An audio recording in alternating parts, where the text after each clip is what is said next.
过去会主动去注流感疫苗的民众毋是真多，后来因为新冠肺炎的疫情，互民众较重视去注疫苗，也毋过伫疫情转好了后又搁较少人得注。今年1月初一开始开放全民拢通免费去注流感疫苗，这2天嘛因为艺人去挖着流感过往，全台湾有未少民众拢赶紧抢要注。公费疫苗即嘛是剩无济咯。今仔解破新闻，咱就请苏眉来为咱详细来说明。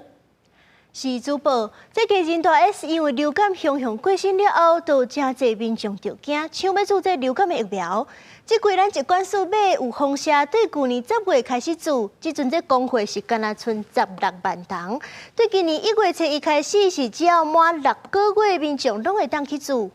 也若是对药有过敏，也是要经牌注的，就会当选择自费的疫苗，一当是800块至1500无一定。有意愿要注疫苗的民众会当去倒位注，直接提供4个管道，互大家会当查。这包含这疾管署的网站流感防治一网通、疾管署的赖疾管家，也搁有各地方的卫生局的网站拢查会到。也若是无方便用网络的，买当卡防疫专线1922先去问。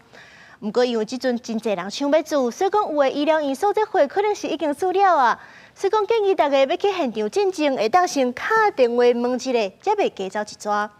所以来，咱是要来看这流感的疫情，因为前一阵过年，这南来北往，人阵来去去，所以讲有医界就警告讲，这流感的疫情有可能会侵权，伫咧这过年了后达到高峰。自去年的10月到今年的昨日2月初2，这流感的疫情的病例是已经累计到641例，而且其中有54%，也就是超过一半，拢是65岁以上的老大人。也若是这死亡的病例，嘛是已经达到132例，其中有90%拢是无注有风险的。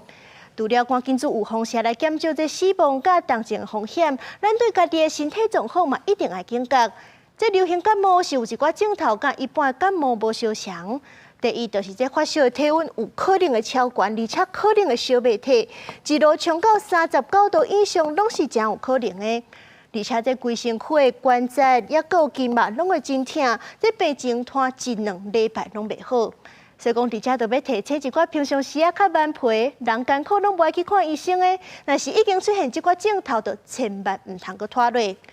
除了这寡流感的病症，若是搁另外出现哮喘、喘嗽，唔知影人也是皮肤、指甲拢已经泛青大，赶紧送病院，因为这代表讲可能已经有肺炎，甚至是搁较严重的并发症，就要赶紧去抢命。以上就是今日的解剖新闻，祝福大家身体健康，咱甲镜头幸福主播。